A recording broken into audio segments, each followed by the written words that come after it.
So I just finished watching a podcast. By the way, this is video number 20, I think it is, of 365 videos in a year. Podcast on Joe Rogan about this. I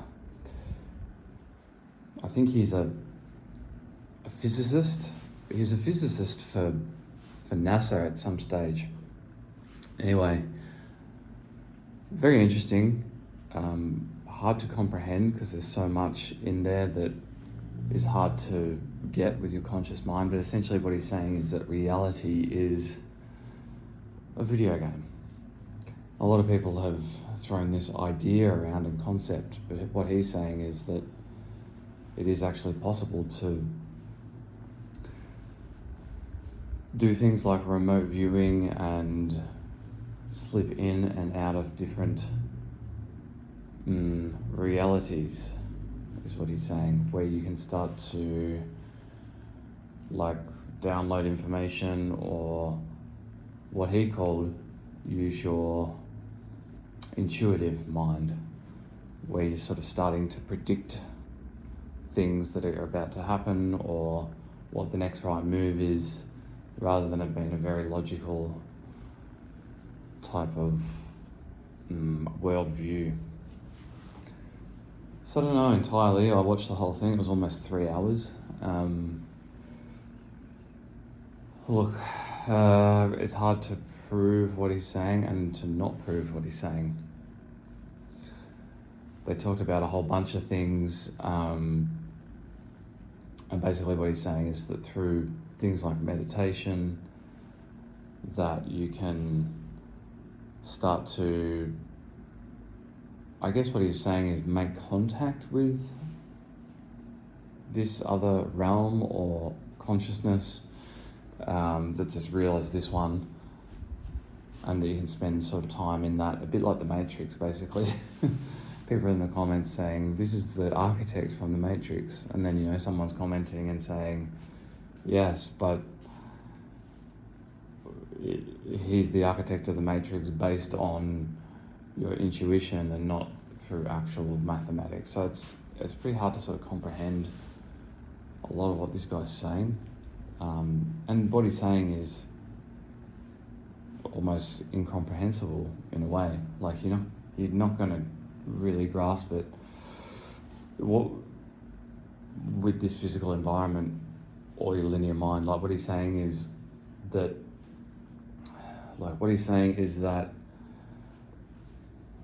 this physical reality is essentially a computer game, and that we are characters in this computer game, and consciousness is data, basically. And if we're a character and you've got the computer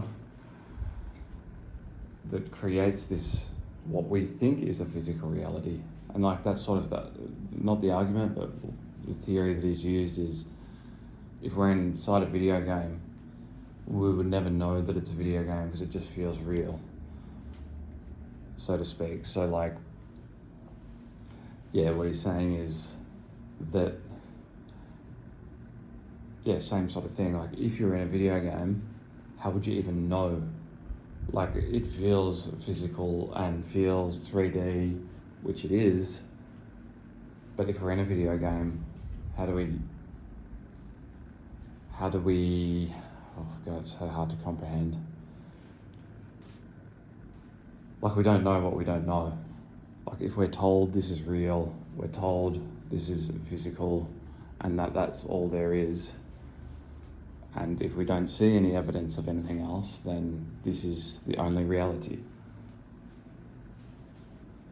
But what he's saying is, if there is a computer, then it's the stream of consciousness, like in a computer game, and then the character, yeah, it's pretty hard to sort of understand. I don't fully get it.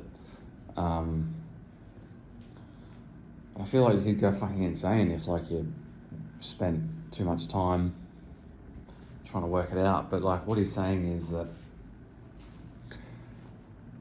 through meditation, through like some techniques that they use. He calls it falling into consciousness.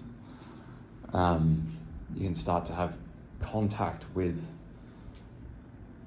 like the simulators of this reality is what he's saying. And this is on Joe Rogan. Like, it's now probably the biggest publication. Well, I think it is. It's got the most viewers out of anything like on earth now. Like, regular viewers of his content is like the biggest, I guess, quote unquote media, or biggest it's definitely the biggest podcast, but like I heard something that it compares with like the biggest news channels in the US combined or something like that. But anyway, like this sort of stuff is being put on there. It's opening a lot of people up to the idea of more than this physical reality. And the ultimate goal of what he's saying is why we're here is to, and it coincides with a lot of religions and what everyone has really been saying, is for us to get to a point where we want everyone around us to be successful, was one of the things, which is very interesting. And then that we're loving and kind to each other. So, you know, it's very similar to what a lot of religions have said, and so on and so on. And that's what I've just watched. So, yeah. Pretty interesting that's on Joe Rogan, and that a lot of people would be starting to think about it, because most people are either atheists, they don't believe that anything happens before we're born or after we're born, that this world is just it's just planet Earth, and we've got space and we've got all these things, but like this is it, we die and then that's it. And then you've got like religious people who obviously believe in other certain things, and then you've got spiritual people and so on and so on. So yeah, that's it from me. Bye.